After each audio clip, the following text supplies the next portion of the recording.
Assalamualaikum warahmatullahi wabarakatuh. Perkenalkan, nama saya Aisyah Fitri dari Universitas Pancasakti Bekasi, Fakultas Ilmu Pendidikan, Prodi Pendidikan Ekonomi, kelas malam.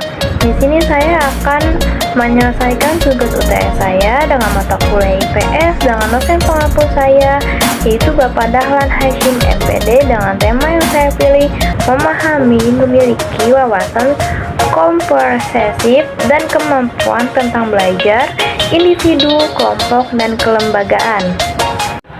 Pentingnya individu dan kelompok dalam kajian sosiologis.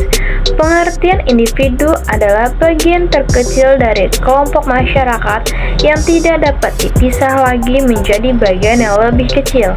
Kata individu berasal dari bahasa Yunani yang artinya individuum, yang artinya tidak terbagi.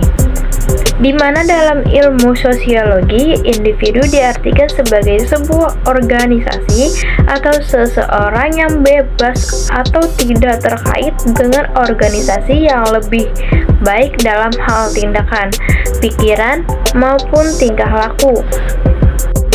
Ciri-ciri individu secara umum. Yang pertama, individu ini mempunyai raga atau jasmani khas yang membedakan antara satu dengan yang lainnya. Yang kedua, individu ini mempunyai kepribadian dan bakat yang berbeda antara satu dengan yang lainnya. Yang ketiga, individu ini mempunyai naluri. Nah, yang terakhir, individu mempunyai tingkah laku yang khas dan berbeda dengan yang lainnya. Kelompok dalam kajian sosiologis. Secara sosiologis, kelompok adalah setiap kumpulan manusia yang memiliki pola interaksi yang terorganisir dan terjadi secara berulang-ulang.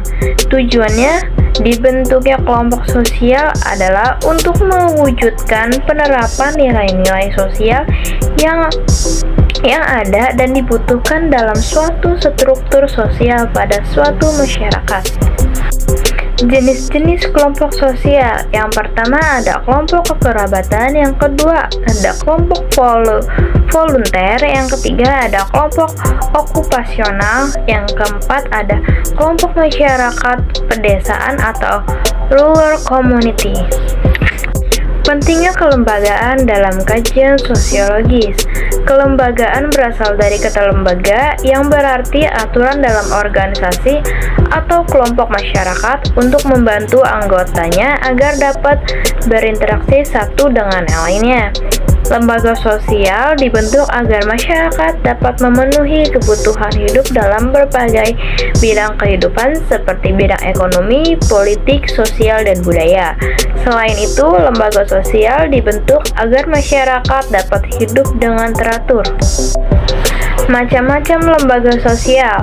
Yang pertama, lembaga keluarga, yang kedua lembaga agama, yang ketiga lembaga ekonomi, yang keempat lembaga pendidikan, dan yang kelima ada lembaga politik. Fungsi lembaga yaitu memberikan pedoman berperilaku kepada individu atau masyarakat. Yang kedua, menjaga keutuhan. Yang ketiga, memberi pegangan kepada masyarakat untuk mengadakan kontrol sosial. Tujuan lembaga untuk memenuhi kebutuhan-kebutuhan pokok manusia, memberikan pedoman pada anggota masyarakat bagaimana bertingkah laku atau bersifat dalam menghadapi masalah-masalah dalam masyarakat, terutama yang menyangkut kebutuhan-kebutuhan masyarakat. Pentingnya wawasan yang komprehensif dalam mengkaji kemampuan individu dan kelompok dalam pembelajaran IPS. Pembelajaran secara komprehensif merupakan langkah implementasi dari rencana pembelajaran terpadu secara menyeluruh, berisi rincian dari prosedur pembelajaran yang berisi komponen-komponen yang sama dengan rencana pembelajaran sebagaimana digunakan di sekolah, yang biasa disebut rencana pelaksanaan pembelajaran atau RPP. 4 komponen dari rencana pembelajaran tersebut yaitu tema atau topik, materi pembelajaran, tujuan pembelajaran, dan model pembelajaran.